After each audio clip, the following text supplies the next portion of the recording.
Ինստիտուցիոնալ խաղաղությունը նշանակում է պայմանագրային պարտավորություններ, քաղաքական պատասխանատվություն եւ իրավական հետևանքներ։ Նման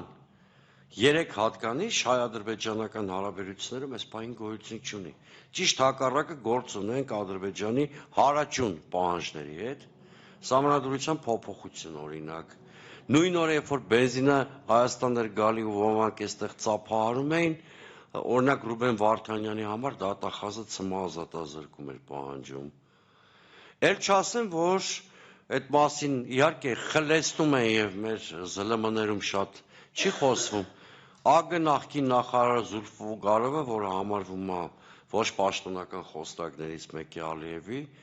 մեկը արդեն խոսում է այն մասին, որ Մեղրի երկաթուղին ադրբեջանական պիտի լինի, որտեղ այդպիսին է եղել սովետական միության տարիներին,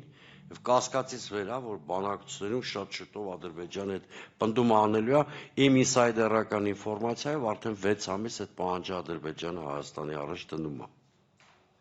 որ այդ երկաթուղի ներդրումներ են իրենք պատրաստ անել եւ այլն եւ այլն։